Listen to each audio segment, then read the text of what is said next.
What is going on, everybody? Welcome back to TTB Ravens Media, and it's Wednesday. Joshua and I are both going live once again, answering any questions that you guys have throughout the week. Just kind of waiting for things. But Joshua, it's been a couple days since the Ravens lost. Anything you want to talk about with that game with regards to the 2-point conversion, John Harbaugh, anything like that? What are you thinking right now? I mean, listen, even from Sunday, I still always say like I would rather go for the extra point. But a lot of people keep on saying, "Oh, coaches coach to win." I totally agree with that. Totally understand that. I totally respect that. But fans do have to realize that whether we made the 2-point conversion or either just made the regular point at the attempt field goal, the Packers still had 42 seconds to move the ball down the field, regardless. So, and either our defense could have still made a stop, and we could have won the game by 1 point with the head, with the heads on our chin, or we could have went into overtime, or Green Bay could have moved the ball down the field. It could have been another defensive pass interference that would have been a BS call. So I mean, we really don't know how the game would have went if we would have made that 2-point conversion or even made the field goal. So at this point, it's on to this week. We got 5 more players on the COVID list. I don't know what they're going to do. And the Ravens have just announced the Pro Bowlers that the Ravens have just gotten. I didn't even realize that was getting announced. But here's the Ravens 2021 Pro Bowl players. Okay. This is coming from Jamison Hensley. Says Lamar Jackson. Let's go, Lamar. Mark Andrews. Patrick Ricard. Justin Tucker.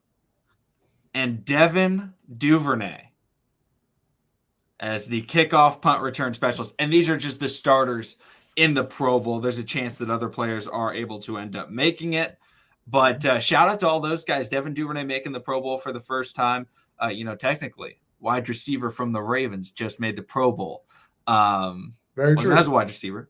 But shout out to all those guys. And what's going on, Godson? What's going on, Andre? How you doing? I mean, wow, I was not expecting to see the Pro Bowl rosters today, but that's pretty cool. The quarterbacks in the AFC are Herbert, Mahomes, and Lamar. The NFC, Rodgers, Brady, and Kyler Murray. That's not bad, honestly. And you know what?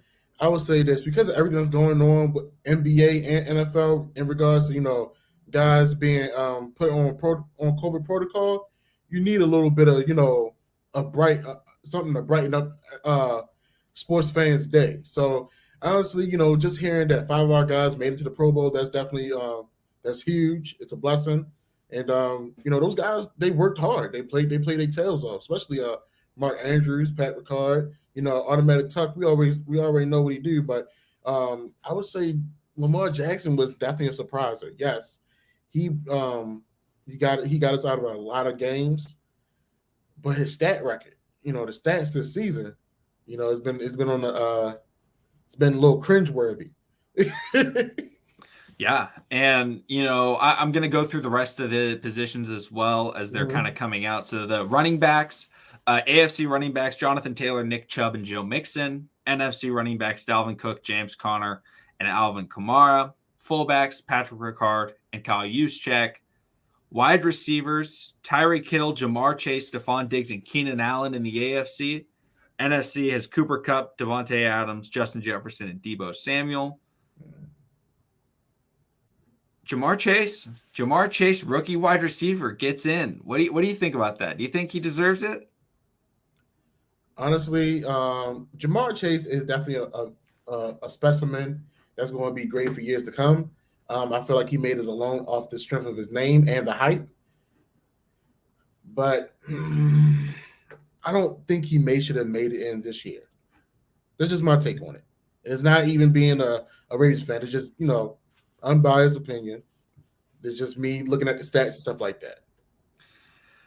Yeah, the thing about Jamar Chase, he started out so quickly. He's definitely been on I don't want to say a rough patch the last couple of weeks. He's still been good, but he hasn't been nearly as dominant as he was when the season first started. because that was he came out of the gates, guns blazing. The tight ends, Mark Andrews and Travis Kelce in the AFC, and then the NFC, George Kittle and Kyle Pitts, which two very, very all very good tight ends. Probably top 4 tight ends in the NFL, I think, right there. I'm going to say that Pitts is better than Waller, but Waller's kind of the last guy that people would look at maybe if they're trying to see who would make it and things like that. But, kind of waiting for the rest of the announcements. But, you guys as well, let us know what you guys think about these Pro Bowl teams, these players and stuff like that, because we want to hear what you guys are saying as well. If you like hey, this guy shouldn't have made it, who should replace him? So if you don't think that Joe Mixon deserved to make the team, who do you think deserves to take that spot? I think the biggest controversy right now, though, is Lamar made it over Josh Allen, which I'm very happy to see. I think Lamar's been better than Josh Allen this year. But, Bills Mafia always stands out when it comes to voting and things like that. So that's pretty cool that Lamar actually made it in. Shows how many fans he actually has. And then the tackles, Rashawn Slater, Orlando Brown, and Deion Dawkins in the AFC, and then Trent Williams, Tristan Wirfs, and Tyron Smith in the NFC. You know what? Slater actually deserves to be a Pro Bowler. He's been playing good this year for. I'm not even going to say for a rookie. He's been playing solid on that offensive line for the Chargers. Yeah, he's really been a beast. And now it's confirmed the Ravens have traded away a Pro Bowl tackle in Orlando Brown. Patrick Mahomes gives the same effect that Lamar Jackson does. He makes some people look glorious. Pat Mahomes, the way he's able to evade defenses and make things happen, he has made Orlando Brown looks pretty good. But if you all have watched the Raiders game, Yannick Ngakoue got some back on Orlando Brown and put him on his backside a couple times. So it's okay. It's nothing to stress about. Yeah, and Void, Lamar Jackson did make the Pro Bowl. Him, Patrick Mahomes, and Justin Herbert all in the Pro Bowl. So they're at least starting in the AFC. So it's good to see that Lamar did end up making it. Actually, it's kind of a bad thing just because then it'll hurt the contract situation for the Ravens. It'll make them more expensive. But you know what? Still like to see him get those accolades and things like that as we're still kind of waiting, seeing the rest of the team. I want to know who made it on defense, because how did Calais Campbell not make it? I think that's the biggest shock to me, is Calais Campbell not making the Pro Bowl. I feel like from at least what I've seen. Yeah, Jameson Hisley tweeted like this is only the second time in the Ravens' 27-year history that the team didn't have a defensive player make the Pro Bowl. The only instance was 2005 when Ray Lewis and Ed Reed missed a combined 16 games due to injury. So, yeah, and I'm seeing the full AFC offense right now. So the offensive guards, Quentin Nelson, Joel Bitonio, Wyatt Teller, and then the center. The centers are Corey Linsley and Ryan Kelly. On the defense, defensive end is Myles Garrett, Max Crosby, and Trey Hendrickson. Interior defensive linemen, DeForest Buckner, Chris Jones, Cam Hayward. Outside linebacker, TJ Watt, Joey Bosa, and this one hurts, Matt Judon. It doesn't hurt. We're going to get a high draft pick. Cornerback, J.C. Jackson, J.C. Jackson, Xavier Howard, Denzel Ward, and Kenny Moore. Free safety, Kevin Byard. Strong safety, Derwin James and Tyrann Mathieu. Matthew Slater as a special teamer, Luke Rhodes as the long snapper, AJ Cole as the punter, and then Justin Tucker and Devin Duvernay on special teams. I'm surprised Cam Hayward got in over Calais Campbell. I think that's maybe the one thing I would change. It would be that. I think that's the only thing that I would change, though. Cam Hayward played for Pittsburgh, right? Yeah. Calais has done a lot more than Cam Hayward, but when Cam Hayward shows up, he shows up for sure. I don't understand. I don't understand how Calais got snubbed this year because he's played a lot. He's played a lot of downs for us, and he definitely came in the clutch when we needed. Yeah. And trying to see if there's any other rookies that made it. And I'm not seeing. I see Rashawn Slater. I see Jamar Chase. I think those are the only rookies in the AFC. I don't think Kenny Moore is a rookie. I think he's definitely not a rookie. Okay, 5 years in.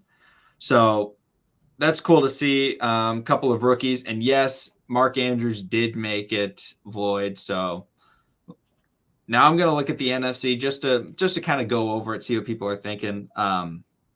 NFC is Rodgers, Brady, Murray, Dalvin Cook, James Conner, Alvin Kamara, Cooper Kupp, Devontae Adams, Justin Jefferson, Deebo Samuel, George Kittle, rookie Kyle Pitts, Trent Williams, Tristan Wirfs, Tyron Smith, Zach Martin, Brandon Sheriff, Ali Marpet, Jason Kelsey, Ryan Jensen, Kyle Juszczyk, and then on defense, Nick Bosa, Brian Burns, Cam Jordan, Aaron Donald, Jonathan Allen, Kenny Clark, Chandler Jones, Robert Quinn, Shaq Barrett, Trayvon Diggs, Jalen Ramsey, Darius Slay, Marshawn Lattimore, Quandre Diggs, Budda Baker, Harrison Smith, and then special teams, Jakeem Grant returner, Josh Harris long snapper, Brian Anger punter, Matt Gay place kicker, and JT Gray as the special teams player. So, I mean, a lot of guys there. I mean, only 3 rookies ended up making the Pro Bowl, unless one of the special teams guys was a rookie. I honestly don't know if they were rookies or not. But Kyle Pitts, someone that both you and I obviously loved in the draft, but very unlikely if the Ravens were ever going to be able to trade up and get him. Jamar Chase, and then Rashawn Slater, a monster tackle out of, I want to say Kansas State is where he was from. But it's interesting. And Lance Reyes, Denzel Perriman's all right. He's not amazing by any means. He's okay. Yeah, he's solid. So I guess the question would be,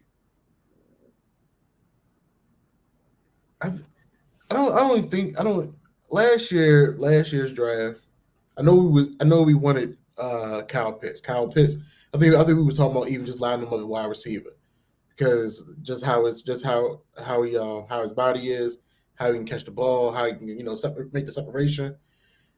I guess the question now is like, we still made out. Do you think we still made out in the end? Do you feel like he could have brought an extra element to the team if we would have made any extra move to draft him?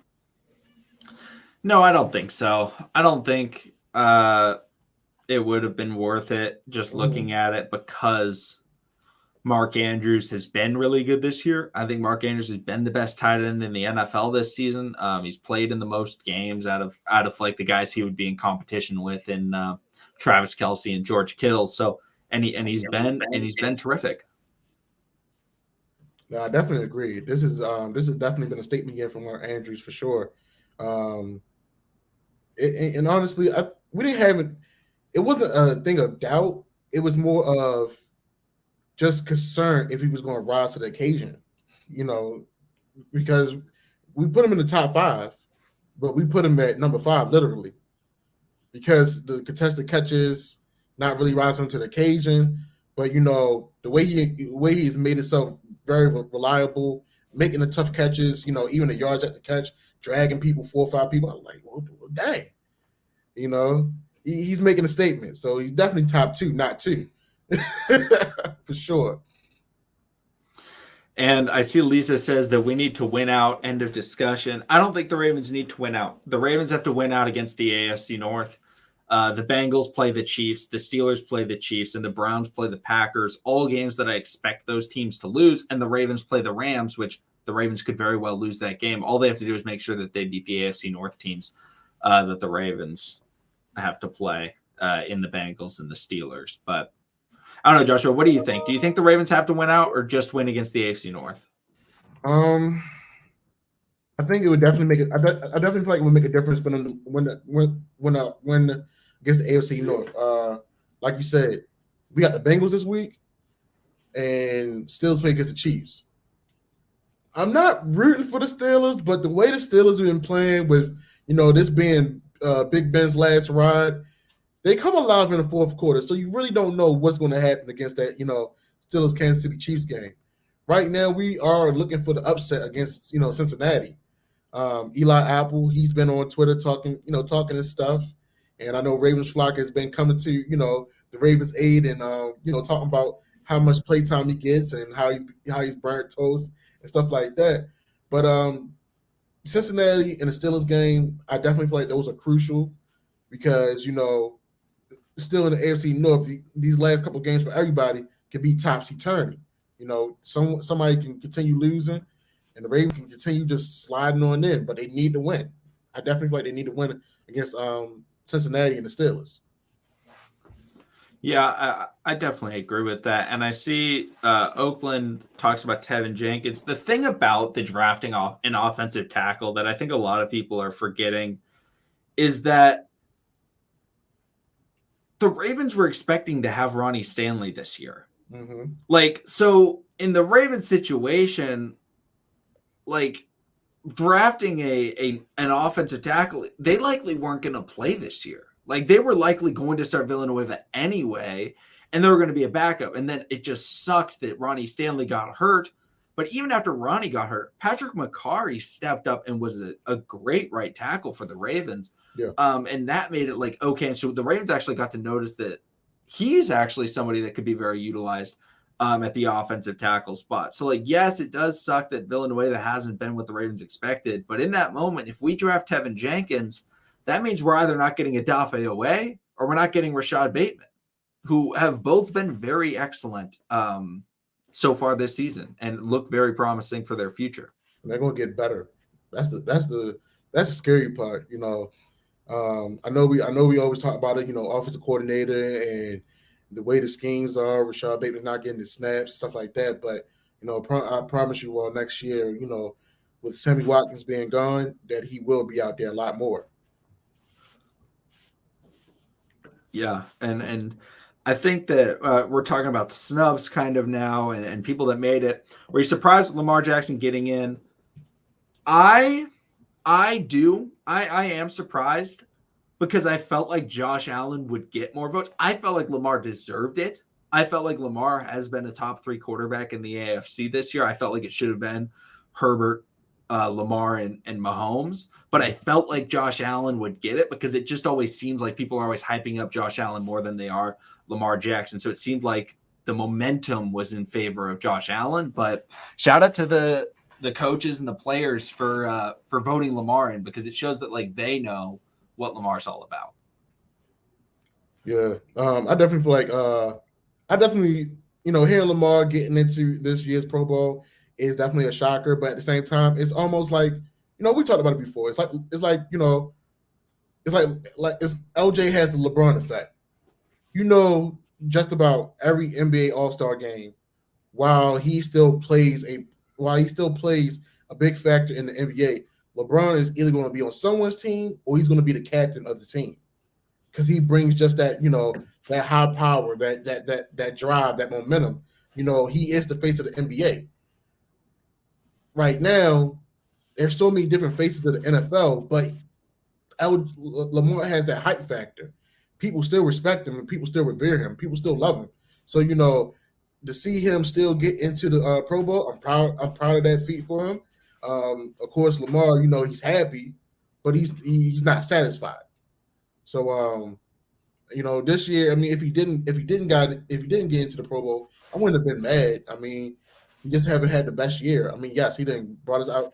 He had clutch performances this year, got us out some great games, but this is just, it's just a little surprise to me. Not a big wow shocker, but just a little surprise. And I see Tanya brings up Hollywood and Bozeman should have been selected. I don't think Hollywood should have been selected. I feel like Jamar Chase has had a better year than Hollywood. And he's been more of a key focal point in that offense, even though I love Hollywood. But Bozeman's interesting. I was surprised that actually Creed Humphrey didn't make it. I was expecting him to make it. I think he's been the best center in the NFL so far this year. So I was kind of surprised that he didn't make it. But I don't know. Bozeman's been really good. I think Creed's been a little bit better. But I mean, you can make the case for both of them making it. It's just offensive line's very tough to vote for because like they're not going to get the hype.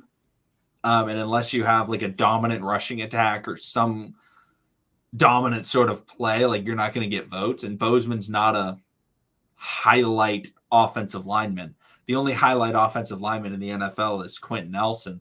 And obviously he made it because he's the best guard in the NFL. But like it's just tough to get guys like Bozeman in. And then Hollywood's been really good, but yeah, Void, I think you nailed it. He's been inconsistently good. Yeah.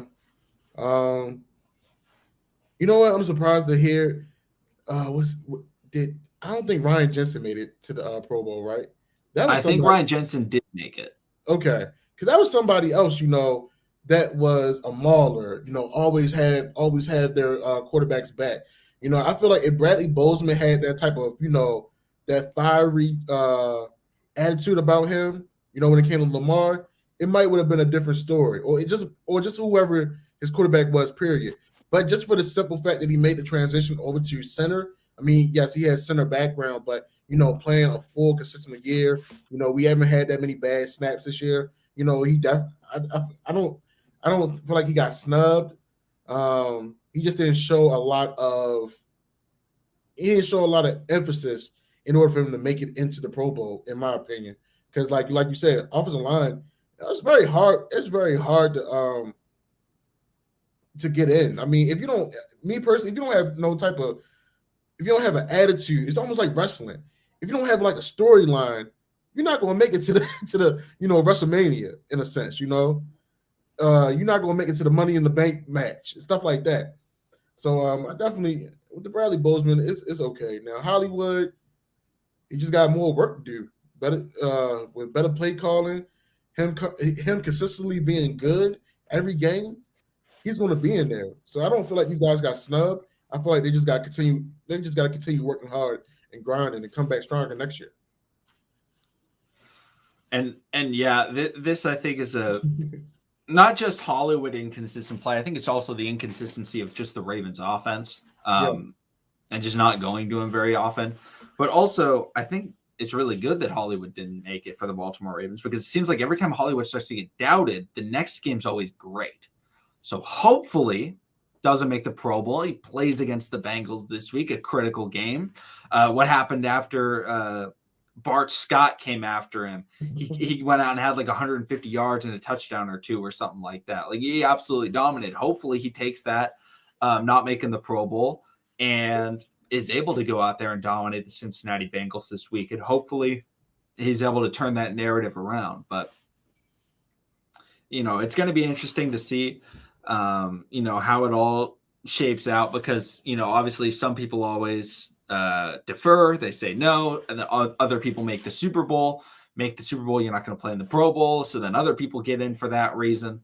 Like if you look at the receivers ahead of Hollywood, if Hollywood was to make it, well, you got the Chiefs who have Tyreek Hill in there, and you got the Bills who have Stephon Diggs in there. One of those teams could be making the Super Bowl if the Ravens aren't making the Super Bowl. That could potentially allow for Hollywood to get a spot in the Pro Bowl. And then in terms of the defensive linemen, Calais Campbell, you look at who's in front of him. Chris Jones is one of those guys in front of him who on the Chiefs. And then I'm trying to remember who the other interior defensive lineman is. Oh, DeForest Buckner on the Colts, who, hey, potentially the Colts, sleeper team. Potentially. They've been really good these last few weeks, but, maybe he could slide in there when that happens. Yeah, I agree. Definitely agree.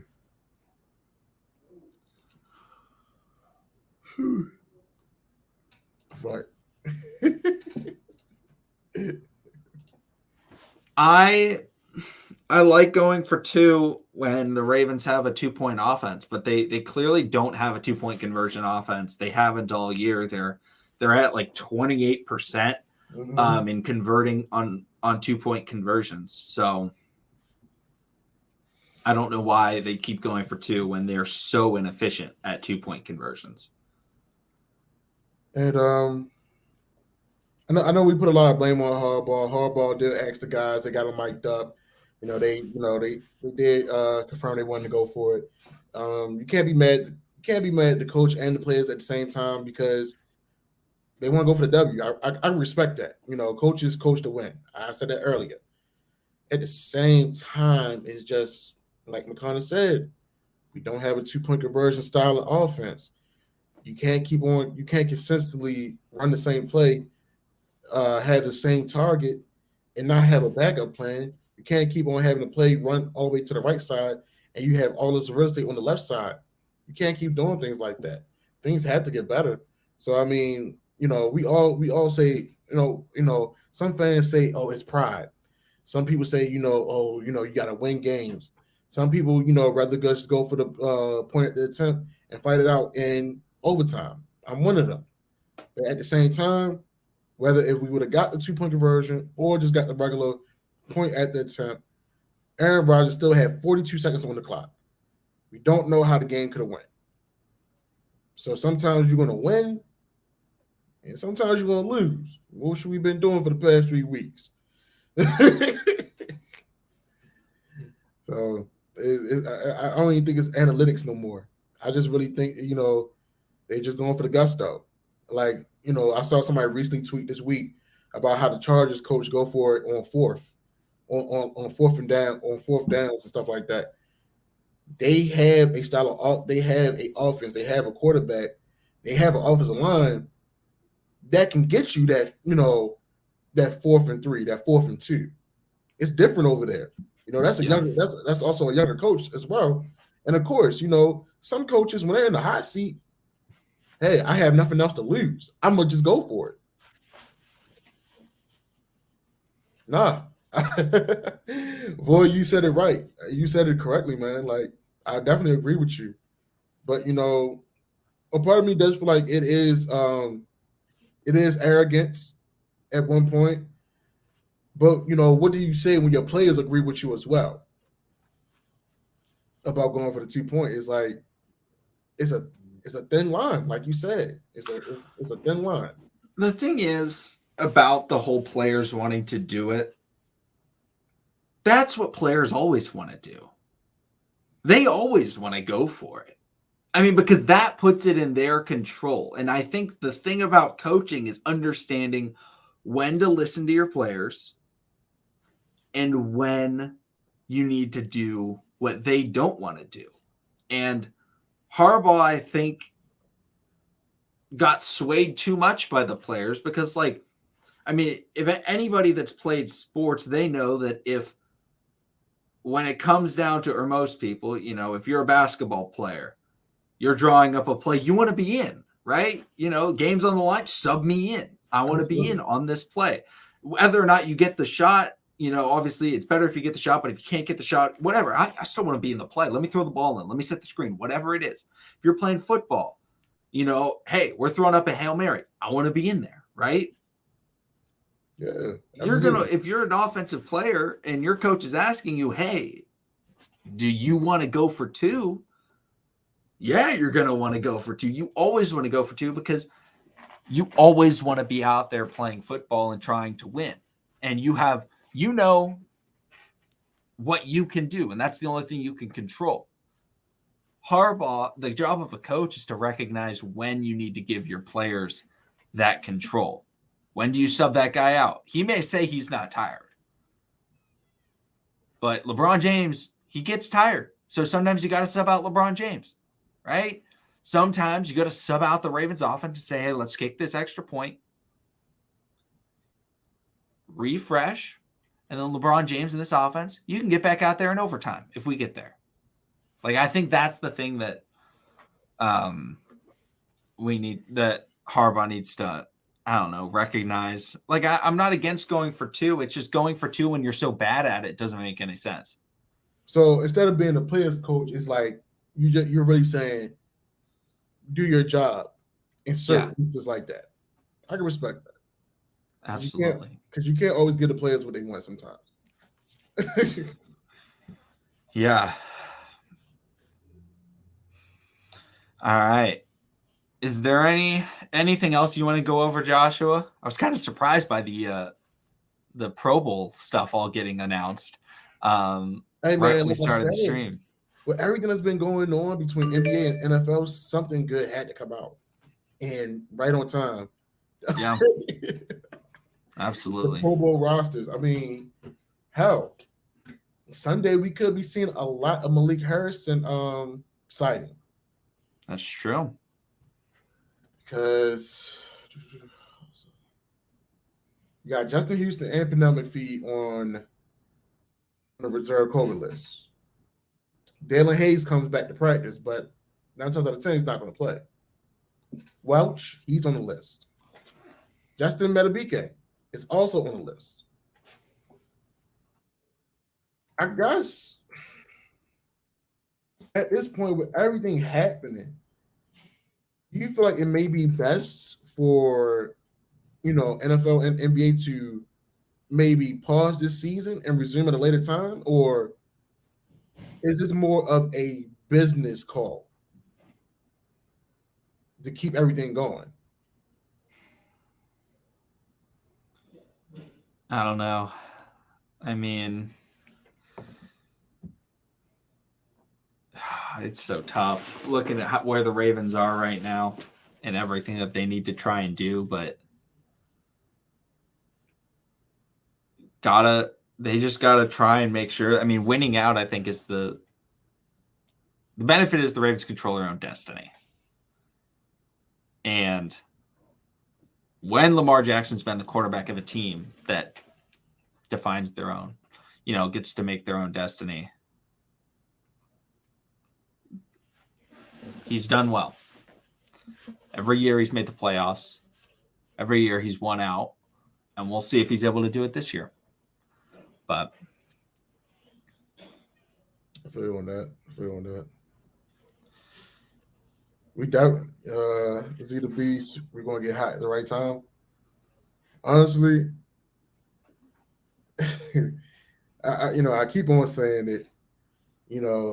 Let Lamar sit. Go ahead, build Snoop stock up. See if we can trade him in the draft. Someone's looking for a solid QB. I'm thinking long term. I love Lamar. I'm not out here saying, "Oh, Snoop is better than Lamar." No, at this moment in time, where we at with a not so healthy team, I feel like Snoop is the best option. Snoop is not going to go. He's not worried about all the criticism that's going to be given to that Lamar is going to get. Snoop just going to go out there and play. He's going to stop. He's just going to continue stocking his up in his stock in regards to being a starting QB for someone else's team.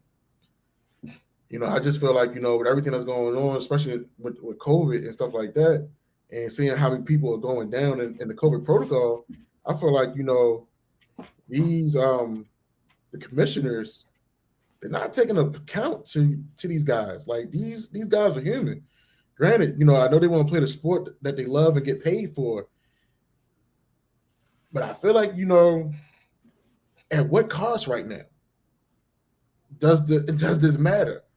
Because me coming from a just a regular person, I'm like, yo, you got family, you got friends that you care about. I want y'all to be safe. yeah, Joe Burrow said it today in an interview. He says not too much to do in Cincinnati. And I know my daughter lives in Cincinnati. Look with her mom. So it's really not too much to do in Cincinnati, Ohio. So Joe Burrow just said he goes to practice, go home, stay out the way. Same thing Lonzo said. In Chicago, there's a lot of stuff to do in Chicago, but still, you got to be safe in these times. You got to be mindful. yeah. I think on that note, I think that's a good spot to wrap it up.